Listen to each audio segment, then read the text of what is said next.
Hey guys, this is Austin, and today on Mystery Tech, we're taking a look at the Vinci Smart Headphones Lite. A voice-controlled hands-free experience with a standalone music player, activity sensors, and an immersive 3D sound. So it's like an iPod and an Apple Watch built into a pair of headphones? This looks like the kind of material like you used back in the 80s, like Back to the Future. Yeah, there we go. I am waiting deep inside you. Touch my spark and let me light you. Give me life and I'll revive you. I am Vinci. SIM card. There's a legit SIM card in these headphones. Are you serious? Dude, there's like a little keyboard on the side of your headphones. Just putting this on for like 1 second, I can already tell the right ear cup is very warm. That's not a normal thing for headphones. Ken, would you be so kind as to connect my headphones to the internet for me? It's funny, every time you click something, I hear like the little Android like typing indicator. Stop moving. Play. It just cut me off. Okay. Play J. Cole. J. Cole. Play him. No, please. Play J. Cole. They sound decent. They sound like maybe a solid $50, $60 pair of headphones. Now, comfort-wise, they're actually not going to be too bad. Mind you, you've only been sort of wearing them for a few minutes, but they're not all that heavy, especially like this one ear cup doesn't really feel like it's overpowering it. The main thing is it's just kind of warm to the touch, but wait, does this screen stay on the whole time? That's totally gonna drain battery super fast. Well, apparently there's a firmware update, but the upgrade doesn't wanna do anything. The real question here is how much do these cost? Because they're definitely not going to be as good sounding as something like a $200 or $300 pair of headphones, but the idea that you don't even need a phone, like everything's going to be fully integrated into the headphones is interesting. Matt, how much do these cost? Okay, so according to Amazon, $200. $200? Yeah. That's actually not going to be that bad then. If you pick these up, you really need to be committed to the idea of having headphones that are completely standalone. They sound decent, but not really worth $200. But, I mean, you gotta admit, this is a very, very unique setup. My Game Boy? What did you give me my Game Boy for? Ken! What did you do that for? Why would you do this? Also, yes! So this is all of the original Pokemon games in Japanese. We've got green, red, blue, gold, silver. $52 for Pokemon Green?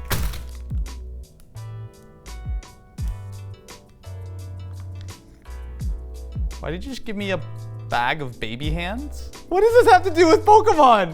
What are you doing? You have to play like that. I have to play like this?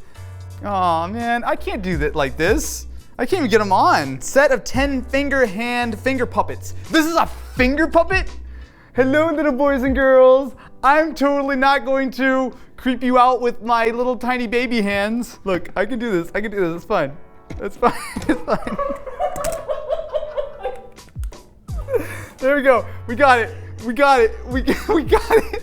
It's so weird. It looks like there's like a team of babies picking up everything I touch. This is the most bizarre thing I've ever done.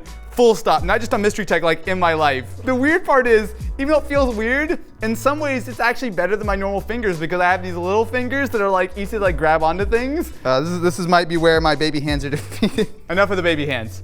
We'll use the baby hands later. Oh, dude, this is actually original. Whoa, it's got like the original town map? Dude, that is so cool. I legit want to actually put this up. 1995, Pocket Monsters Green. So if you guys are not familiar, Pokemon Green was the very first Pokemon game alongside Red that was released in Japan all the way back in 1995. Now what made this a little bit different is that we actually never got this here in the United States. By the time it came here, we had Pokemon Red and Blue, which were far superior because they weren't quite as buggy. Oh man, it's fitting that we're playing Pokemon Green on the original green Game Boy. I guess it's really not green, but that screen is definitely green. Pocket Monsters Green Edition. All right, let's do it. Oh no.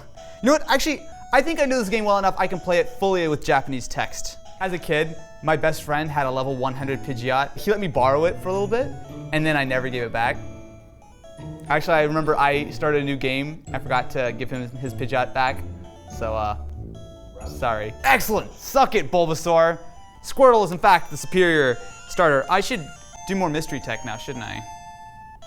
I'll finish this later. Ugh, what do you have the hands on for? You don't have to do the hands. It's weird. So this is the Hydrate Spark 2.0 Smart Water Bottle. Something tells me this is not going to be smart. I've been working on this for over 20 minutes and my bottle is still not connected to my phone because it doesn't find it. You should buy a Staples Easy button.